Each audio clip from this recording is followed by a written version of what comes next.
So let's meet the change agents, as I call them.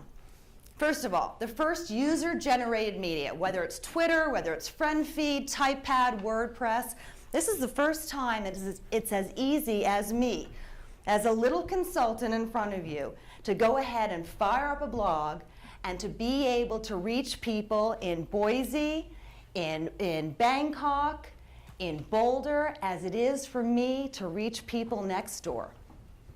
And it's never been that way before. There's always been such high barriers to entry. It's the first time that media is really created by us. And as you're seeing with news stories, with learning about this, it's these little guys that are amassing much bigger influence as a result. Because now that we're handing over control to others, we're finding that they're able to get their voices, their subject matter expertise out there and build communities. Meet the first truly personal computer. The reason I say that, it's always on our person. I have friends, I'll be the first to admit, they go ahead and they bejewel their cute little cases for their iPhones and for their Droids. It's personal because we decide what apps we're going to put on it. If you guys use Outlook at your work, and you know when you get a new email that comes through and it goes ding, ding, it's one tone. But I can set a different ringtone when my father calls, when my friends call, when clients call. I can personalize everything I want to on my personal computer. And after all, this is just really a handheld computer, when we're talking about smartphones, that just happened to ring. Now understand that while 3.4 billion people have mobile phones, 83% of Americans have feature phones or mobile phones, and only 17% have smartphones so far, but it's the fastest growing segment. It's supposed to grow at least 20% over the next 5 years. So you can see really where the media is going.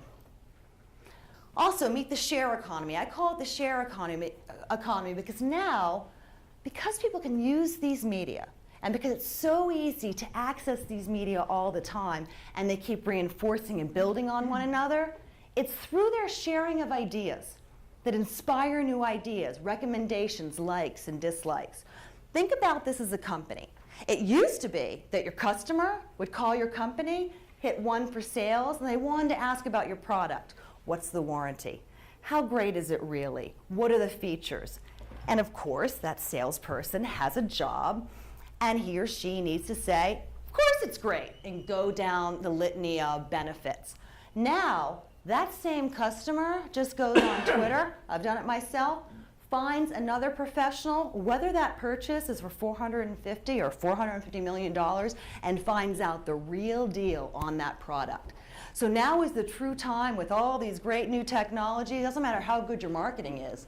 If your product isn't up to snuff, guess what? That word's going to get out. And that's what scares a lot of people. But let's go ahead and put it on the other side. What if your product is really, really great? Now you have more odds and more of a chance to get that message out there just through making customers happy. What a concept than ever before. Than ever before. Before I buy software, before I buy new hardware, before I make a lot of decisions, I ask my network. My network on Twitter, my network on Facebook, my network through my blog, but I want to find out from them, with no bias whatsoever, with no horse in the race, how they felt about that product. And I have made better, wiser, smarter, and faster decisions as a result.